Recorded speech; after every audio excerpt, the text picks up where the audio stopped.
Today we are back with another 1000-Year Blood War review for episode 14, and today I am going to try the manga, but if I have some problems with it, I'll probably just go back to the episodes, but let's jump right into it. We start off with the whole Sternritter meeting, and I was informed that the conversation between Ichigo and the monk was additional content, and I gotta give a big shout out to Kubo and everyone that works on Bleach. The additional content, it's just amazing, you know.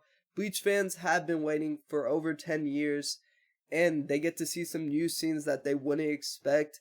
And think about it, it just kind of shows the passion Kubo has for Bleach. First of all, these panels look amazing, like the shot with Yuaba with the crest behind, fire.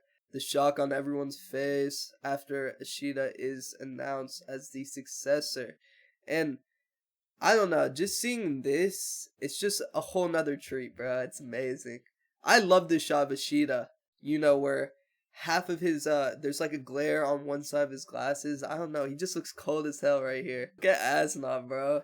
He never be looking like this. Of course, Basby was frustrated with this decision. This is a little different though. Right here, it shows like Jugram like holding him back. Yuaba shut down basically any objections, showing like, this is my decision, this is the final decision, he is my successor. You guys cannot say shit about it. Then we're just seeing a conversation between everyone. It's actually stating their name, like the mask guy, Maste Masculine. These names are funny. Kangdu BG9. This guy, I could see his name being that. He reminds me of like a robot almost. I don't know why. I mean, it's probably the mask. Jugram looks super good in the anime, but I don't know. Something about the manga, bro. He just looks like majestic here. Dude, he just looks insane. Basby was really on Jugram's ass here. He really wanted to throw down. And honestly, good thing Askin did step in here because, to be fair, I'm pretty sure, like, what am I saying pretty sure? I'm 100% sure that Jugram is whooping his ass. Like, if he's Yuaba's right-hand man, he's gotta be pretty damn strong. Askin definitely looks different in the manga. I don't know, bro. Why has he got such big lips here, bro? So Askin breaks up the fight, and he says, especially for you, it'll only be poison.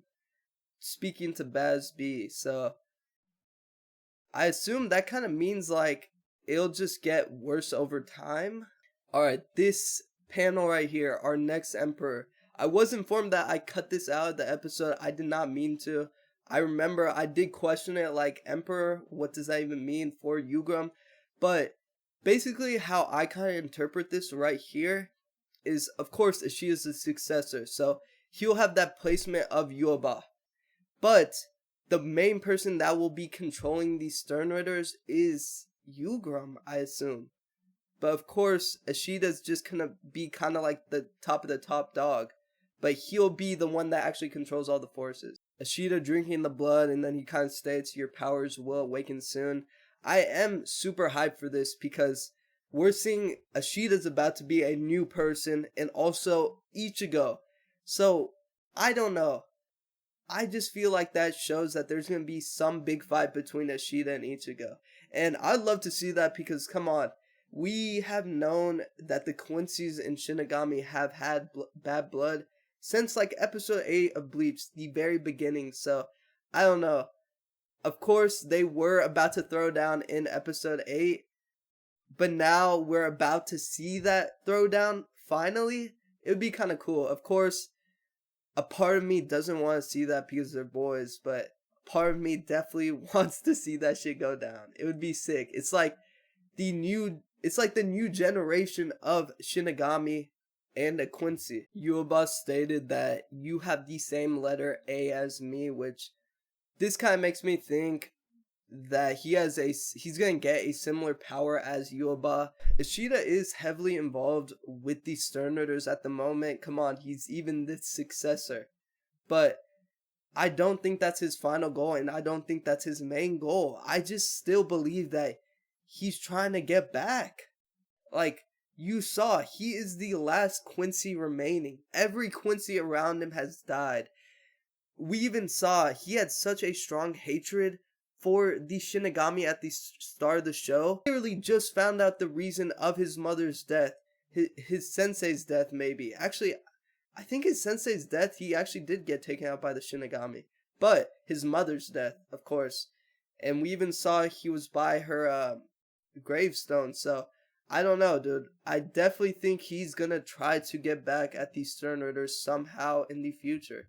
Yuba did state, "Why are you still alive?" And that kind of had significant meaning. Like, you were meant to be this successor position. So, I'm definitely excited to seeing, more of ISHIDA, especially this next episode. We got that trio with Jugram, Yuba, and ISHIDA. I can't wait to see them work together. That Osweiler was fucked up, bro. It literally packed up so many people, including his mother. Like, that's why I keep on stating he's got to feel some type of way. Wait, hold on. I kind of missed this. He said, "You have some kind of power that exceeds my own." So this could even mean ISHIDA is going to be stronger than Yuaba. And, dude, that's going to be a sight to see because we really haven't seen the true potential of ISHIDA. Of course, he had an amazing fight in Soul Society arc against Mayuri, but I just have always felt like there's more to him, and we're finally seeing that. This panel of Yuba right here, just completely blacked out. I don't know. It just screams villain right there. You know what I mean? Right here, my man got blessed with one final sight of Bambietta's tatas, man.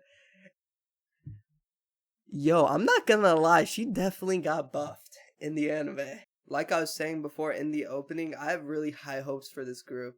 They look super interesting and they're definitely gonna bring a whole nother aspect to the show. I'm excited to see the powers they contain and everything. The manga is introducing all the names of these Sternritters in the manga, but I'm gonna kind of just look over them. I kind of want to just hear them from the anime standpoint.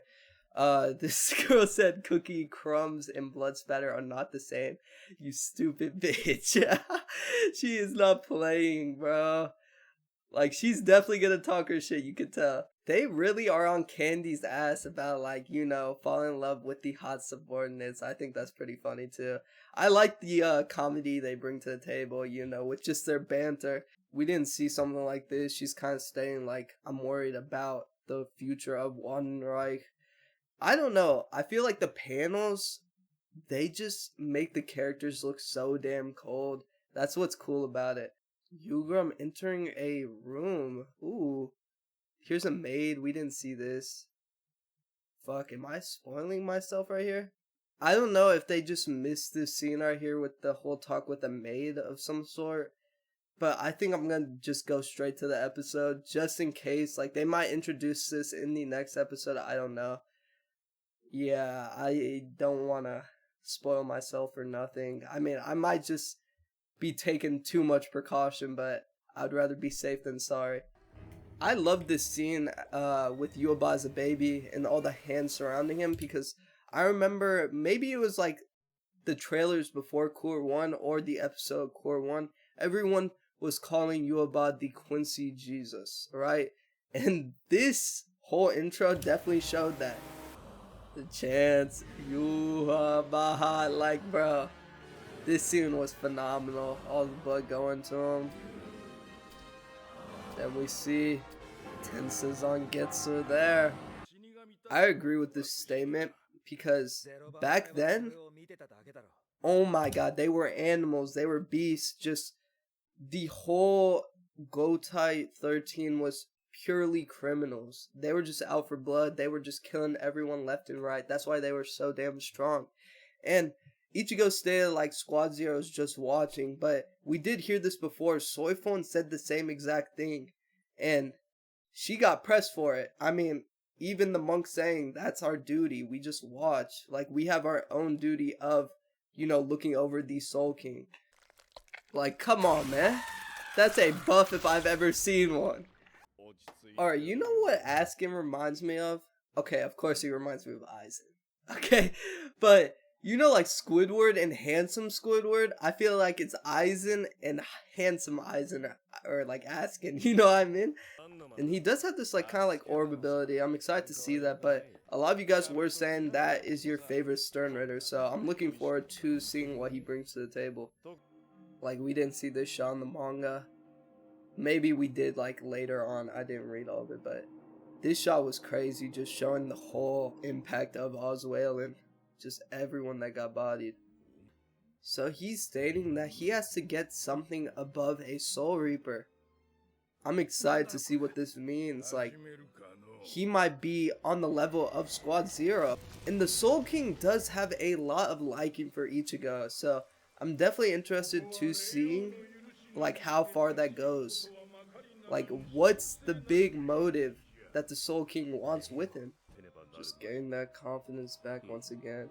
I don't know, that line kind of reminded me of, you know, the song by 50 Cent named Mini Men, where he was like, I'm here for a real reason, because he got shot like I got shot, but he ain't fucking breathing, you feel me?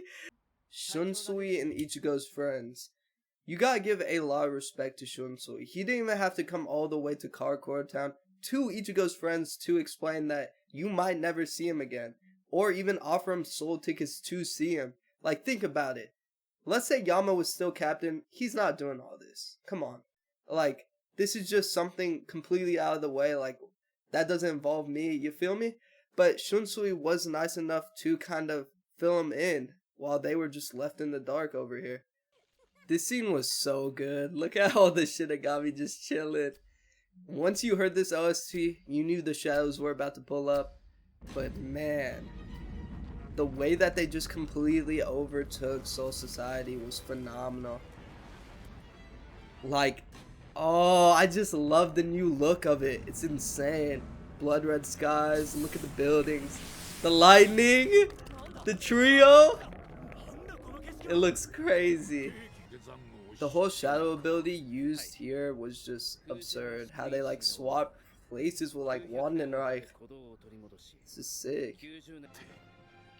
Of course, we saw all these Stern Raiders moving forward, but we have not seen any Shinigami yet. So they're about to pop out.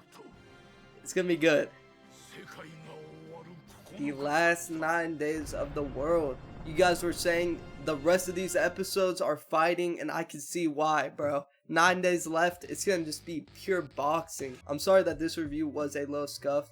I think I'll just stick with the episode for now, and then maybe later along the line I might go to the manga if I feel more comfortable, but I don't know.